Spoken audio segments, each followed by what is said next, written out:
Está no ar mais um TV Pet Show, o seu programa pet preferido. E olha, para variar, o programa de hoje tá sensacional. Dá só uma olhadinha no que a gente preparou. O Dr. Ricardo Reis fala sobre o Alzheimer nos animais. E a doutora Vanessa Aires explica por que não devemos liberar os gatos para as voltinhas nas ruas. E vamos falar também de medicina veterinária preventiva com o Dr. João Paulo Mendonça. Tem o repórter Fuinha e tem também Meu Pet é Lindo. Não sai daí, é daqui a pouquinho. Minha pet dica de hoje é: se você conhece alguma pessoa que está vivendo o luto, a perda de um animalzinho querido, acolha essa pessoa, acolha essa dor, tá? Respeite antes de mais nada. É um luto, é uma dor, é um amor que se apartou. Olha, eu estou aqui com o Dr. João Paulo Mendonça, médico veterinário especializado em medicina preventiva. Tudo bem, doutor? Tudo bom, Catuxa? Prazer estar aqui. Olha, o prazer é todo meu e eu já estou aqui de queixo caído com a importância da medicina preventiva para os animais e vocês vão ficar também impressionados com essa matéria, viu? Exato. Doutor, vamos começar pelos comedores, que eu já vi que eu estou errada, eu já vi que eu faço coisas erradas eu achando que estava certa. Como é que tem que ser a questão do comedouro do animal? O comedouro é muito importante, pessoal, atentar para a altura deles. A altura do comedouro tem que ser a medida do cotovelo do seu animal. Por quê? Porque para evitar alguma sobrecarga na coluna dele. Outra coisa, o material que é fabricado isso. Não pode ser plástico. Plástico dá alergia aos animais. Então, o que é que acontece? O plástico também cria arranhaduras lá. Então, depois... O comedouro, né? Isso. Outra coisa que não pode é alumínio. O alumínio, com o tempo, causa intoxicação dos animais. Então, a dica é sempre inox ou então louça. Então, quer dizer, o material ideal, inox, louça, e tem que elevar, Tem que elevar a altura dos cotovelos dos animais, para não sobrecarregar a coluna. A doutora Kelly até falou de algumas coisas no programa passado, relacionadas à coluna e oncologia. Verdade. Doutor, a questão das coleiras. Qual seria a coleira ideal? São duas dicas de coleiras. As coleiras de passeio dá prevenção às coleiras peitorais. Porque as coleiras de pescoço, quando você puxa o animal, pode causar lesão na traqueia.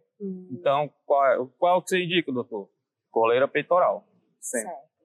Outra coisa das coleiras é a coleira repelente. Não pode deixar, principalmente quem mora em Fortaleza e região metropolitana. Tem que usar, doutor. Tem que usar pelo simples fato do mosquito do calazar. Então, em Fortaleza tem muito caso de calazar, calcaia também. E outra coisa que as pessoas não atentam é o mosquito da dengue. O mosquito da dengue causa uma doença chamada girofilariose, que é o verme do coração. Verme do coração. Popularmente dito, né? Esses vermes têm predileção pelas câmeras cardíacas. Então, essa coleira já vai espantar o Aedes aegypti também. Então, é imprescindível que use. Imprescindível a coleira. Doutor, agora vamos polemizar um pouco. Transporte no carro. Como é que a gente deve transportar os Só animais? o que eu vejo em Fortaleza. Cachorro com a cabeça do lado de fora, cachorro solto no carro. O Código de Trânsito não é bem claro sobre isso, mas em 3 artigos ele é claro. Não pode cachorro de cabeça para fora do carro. Pode afetar os olhos. E aí, ó, multa. Cachorro... Além de gastar com multa, vai gastar também no veterinário. Vai gastar sim com o veterinário.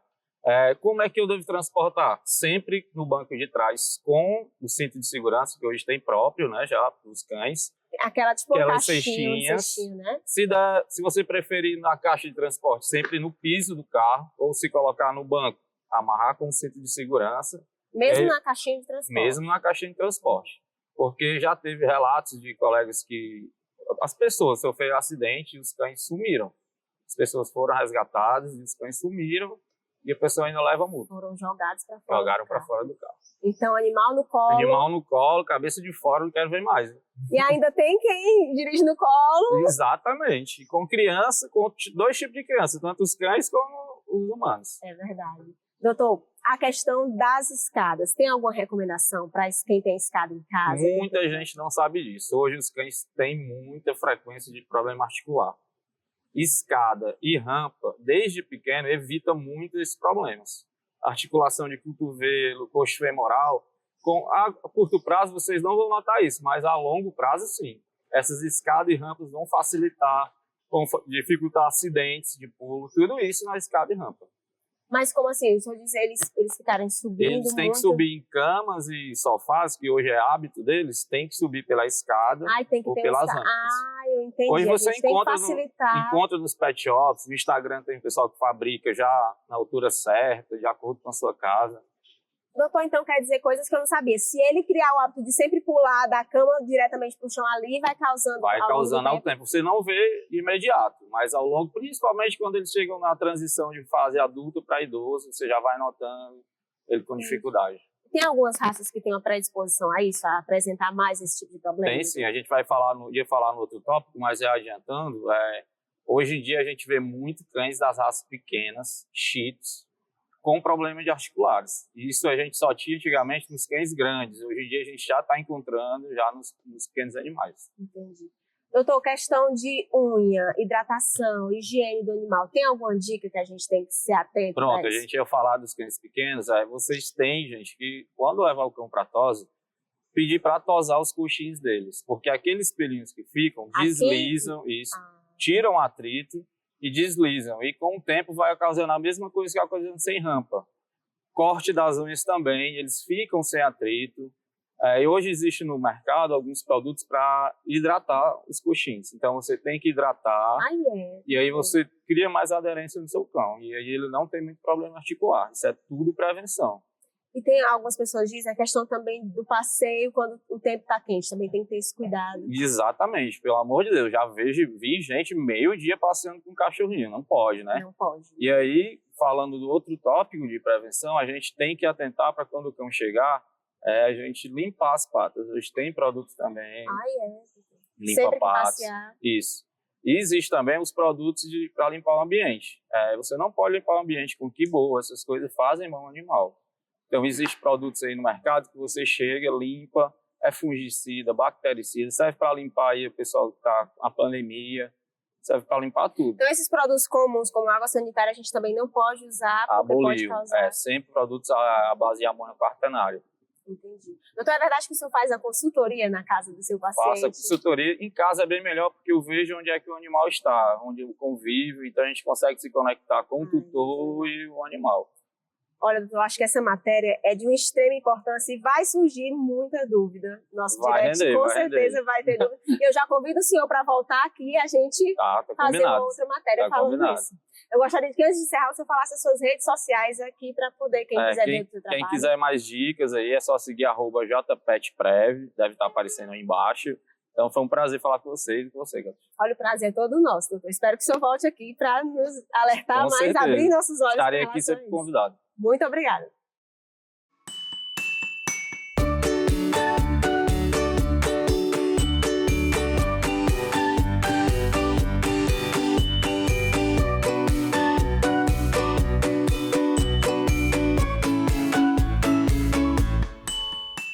Olha, eu estou aqui com a doutora Vanessa Aires, veterinária, e é especializada em medicina felina. Tudo bem, doutora? Tudo ótimo. Quando chega alguém aqui falando de felinos, eu já me empolgo. E hoje hoje a gente vai abordar um assunto bem delicado, né? Isso, verdade, muito comum também. Inclusive, eu já vim em homenagem a você e a essa matéria, com essa blusa, o gatinho já todo pronto. Tá linda. Pra dar uma voltinha, subir no telhado, paquerar umas gatinhas. Mesmo. Pode? Não, não pode. Por que não? Esse é o nosso tema de hoje. Diga não às voltinhas. Por quê, doutora? Lugar de gato é dentro de casa, né? Assim, quando o gato ele sai de casa, ele está exposto a vários riscos, né? Tanto risco de atropelamento, de envenenamento, risco de adquirir doenças, que é o que mais preocupa nós médicos veterinários, sem falar na proliferação de filhotes, né? E que também acaba estimulando o abandono. Um casal de filhote ele pode procriar até 12 mil filhotes a cada 5 anos. Então é muito importante que os tutores eles castrem os seus filhotes e mantenham suas casas teladas, por motivos que nós ainda vamos falar. Doutora, além desse perigo, que eu pelo menos não deixo meu gato dar uma voltinha nunca, eu acho que ele ia enlouquecer se ele desse. Além do perigo de não voltar, do gato não voltar, tem as doenças. Quais são essas doenças que ele pode trazer para Isso, assim, as doenças mais comuns de serem transmitidas de gato para gato durante essas voltinhas são as doenças virais. né? Nós temos a FIV e a FeLV, que é o vírus da imunodeficiência felina, mais conhecido como a AIDS felina. Temos a FeLV, que é a leucemia viral felina.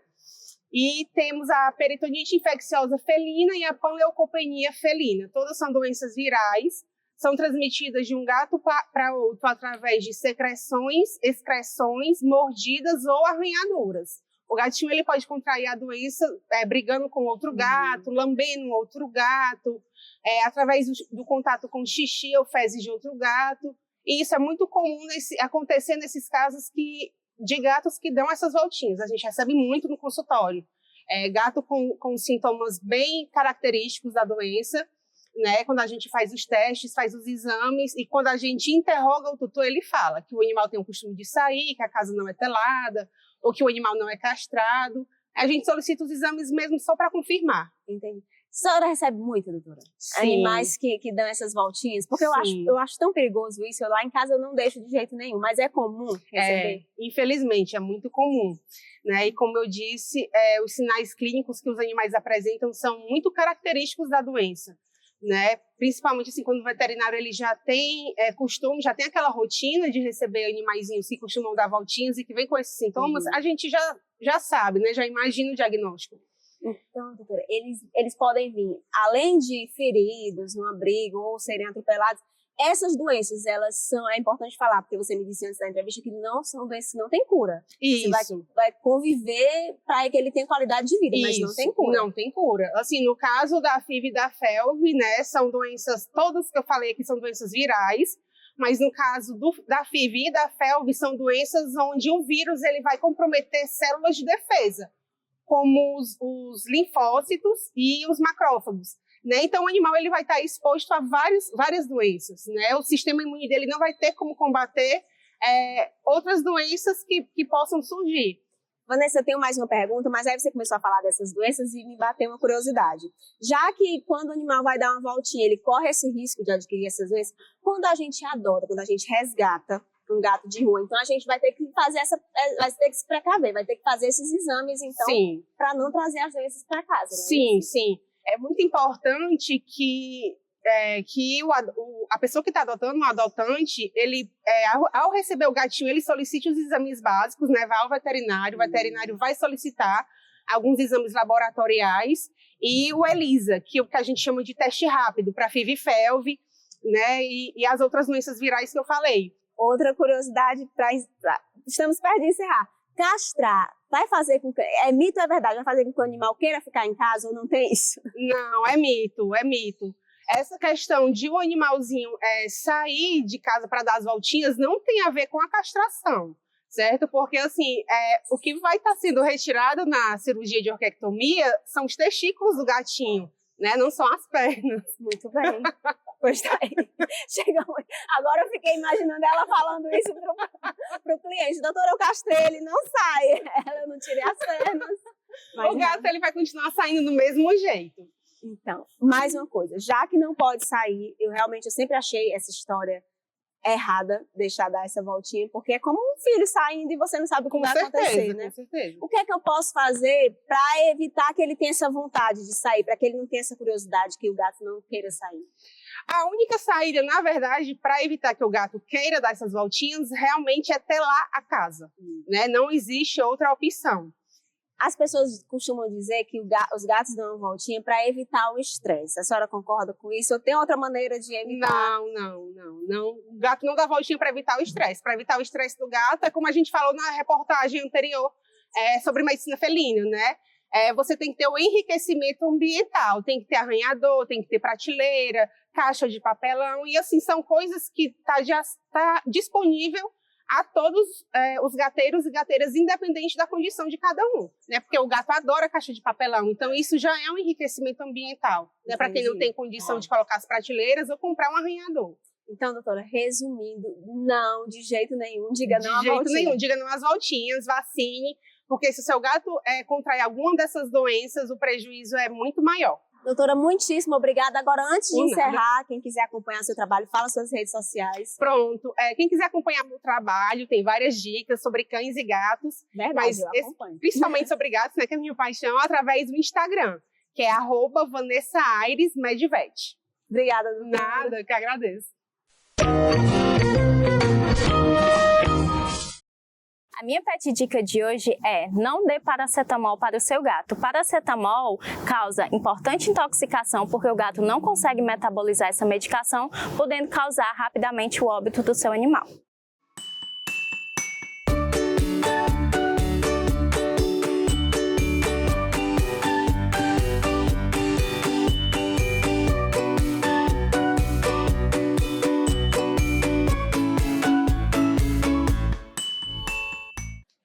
Olha só quem está aqui comigo, gente. Doutor Ricardo Reis. Tudo bem, doutor Ricardo? Mais uma vez. Mais uma vez. Juntos, né? E o prazer é todo nosso. Todo meu também, estar com vocês, com a equipe do TV Pet Show. Doutor, hoje nós vamos falar de um assunto que eu nem sei se muita gente, porque para mim é um assunto novo também, eu não sabia. Mas os animais, eles podem ter Alzheimer. Não é nem esse termo que a gente usa, mas nós vamos falar esse termo para as pessoas se identificarem. É verdade, doutor? Existe Alzheimer em animais? Hoje se fala em Alzheimer, na verdade é uma perda da cognição, tá? Em que o animal apresenta sinais de perda neurológica, né? Perda de habilidades, né? Comportamentos às vezes bizarros. Então isso é o que é chamado de Alzheimer. É mais comum no cão que no gato, tá? E está relacionado, a maioria das vezes, com a idade. Ela começa a ocorrer a partir dos 12 anos até os 15 anos, é a faixa etária onde mais ocorre essa perda. Tá? Entendi, doutor. Mas não quer dizer que é por idade, não tem assim uma raça que tenha probabilidade maior, vai pela idade mesmo. Pela nossa experiência, independe da raça, está relacionado com a idade. E na minha experiência, aqueles animais que não interagem muito, que ficam isolados, né, que moram não tem contato com outros, aquele animal que é mais humanizado, tá, que é tratado como ser humano, não tem contato, não troca feromônios com outros cães, tá? Então esse animal tem uma predisposição maior de apresentar essa perda cognitiva. Entendi. Então, quer dizer que uma das maneiras de prevenir é fazer com que ele tenha contato com outros cachorros. Sem dúvida nenhuma, tá? Levar passear, deixar pelo menos 2 vezes por semana numa creche onde ele vai brincar, vai ser cachorro. O senhor aconselha creche, então? Aconselho creche, pracinhas. Tá? Então, essa interação, essa troca, porque os cães se comunicam pelo olfato, os feromônios, né? E uma fábrica de feromônio é aquelas glândulazinhas que tem ali do lado do ânus. É ali que eles se cheiram, ali que eles se conhecem, ali que eles trocam informações, tá? E isso é muito importante, né? A atividade, né? Isso estimula a atividade cerebral, essa troca de informações, tá? E, além disso, a atividade física melhora também a circulação, inclusive na parte neurológica, o cérebro também.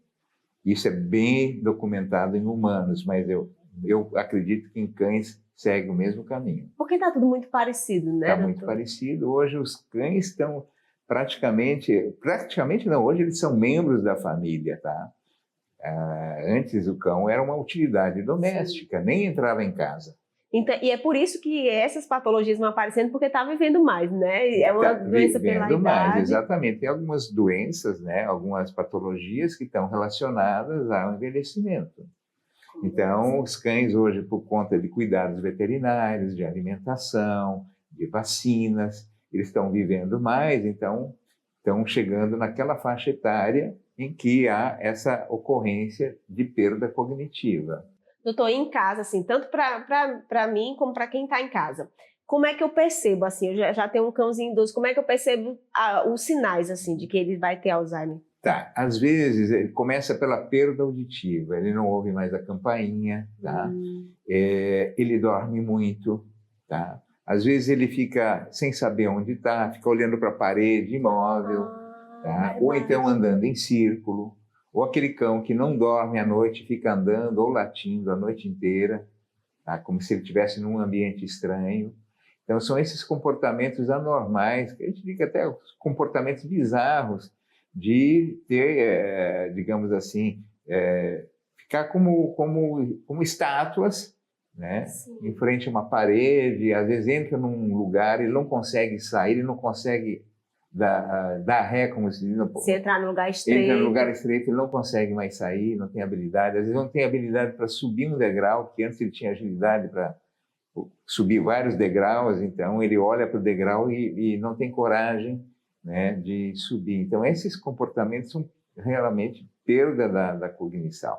O Alzheimer nos humanos, existem lapsos que ele esquece as pessoas da família. Com o cão acontece a mesma coisa? Ele pode esquecer seu tutor, as pessoas que convivem? Sim, acontece sim. Ele inclusive, assim, parece até que ele não conhece mais a pessoa. Tá? Ele não conhece, então ele tem não é nem um esquecimento, é um esquecimento, mas é uma perda da habilidade de reconhecer coisas familiares, tá? Como inclusive o tutor. Tá. Agora sim, tem tratamento? Não para cura, porque não existe, mas que para melhorar, para retardar um pouco a evolução da doença? Tá. O tratamento preventivo seria atividade física, interação com outros animais, principalmente atividade física ao ar livre, interagindo com outros da mesma espécie. Passeios, né, que melhora a circulação não só do corpo, do coração, mas do cérebro também. Seria isso os cuidados preventivos. Uma vez manifestos os sintomas, existem alguns medicamentos, né, suplementos vitamínicos, principalmente do complexo B, B1, B6 e B12. Existe também aqueles que melhoram o metabolismo cerebral, tá? Nome comercial até eu vou dizer, porque é só ele que tem o Revimax. Então, eles vão melhorar o metabolismo cerebral e, logicamente, também vai retardar a evolução e até ter uma melhora significativa. Doutor, mais uma vez, muito obrigada pelos seus esclarecimentos. O Insta da São Francisco é São Francisco Clínica Veterinária, para quem quiser acompanhar a rotina aqui da clínica. E tem seu Insta também, né, doutor? Também, Ricardo_Hans, tá? Instagram. E seria um prazer até responder perguntas, podem dirigir perguntas, qualquer dúvida pode me perguntar no Instagram, tá? Que será, com certeza, com todo prazer respondida. E eu já sigo e já sou fã, viu, doutor Ricardo? Muito obrigada. Eu que agradeço mais uma vez a oportunidade de estar com esse programa maravilhoso, né? Que cada vez mais traz conhecimentos para os e trazendo os melhores para cá. Tá.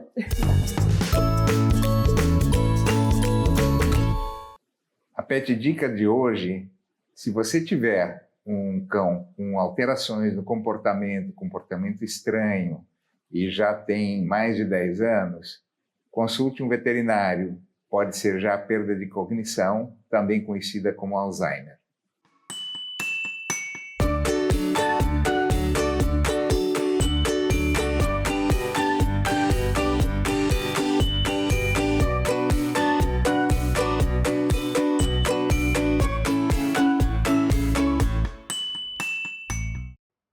E agora é ele, o repórter mais amado do Brasil. É com você, Fuinha. Nham, nham, nham, nham, nham. Olá, pessoal, o repórter Fuinha informa. Fucei. E aprendi sobre peixes. Será que eles dormem? Presta atenção. Todos os animais alternam estados de vigília e de repouso. Mas isso não significa que eles durmam de acordo com o conceito humano de dormir ou de sono. Presta atenção. Como não tem pálpebras, peixes não podem fechar os olhos. E seu período de descanso é um estado de imobilidade aparente. Mantém o equilíbrio pelo movimento muito lento das nadadeiras. Algumas espécies descansam deitando sobre o fundo do mar ou do rio. Outras se escondem entre vegetação densa ou em buracos. Nhan. Sem repousar, peixes morreriam de cansaço. Horas. Até o tubarão. O tubarão! Nadador incansável tem períodos de repouso. Consulte sempre um veterinário. E lembre, animais pintam o mundo melhor. Fui! E então, o programa foi ou não foi sensacional? É uma pena que já está acabando, mas espera aí, porque eu ainda vou deixar aquele recadinho básico. Você quer rever uma matéria ou tem uma sugestão? Entre em contato com a gente através das nossas redes sociais. Tem em casa um pet que é lindo? Faz uma foto, um vídeo e envia no nosso WhatsApp. Chegou agora, perdeu o TV Pet Show aqui na TV? Dá uma olhadinha no nosso canal no YouTube, @TV Pet Show. Tem todas as matérias lá para você. Ou então posiciona a câmera do seu celular no nosso QR Code e vai direto para lá. Eu vou ficando por aqui. Um beijo, fiquem com Deus e até semana que vem.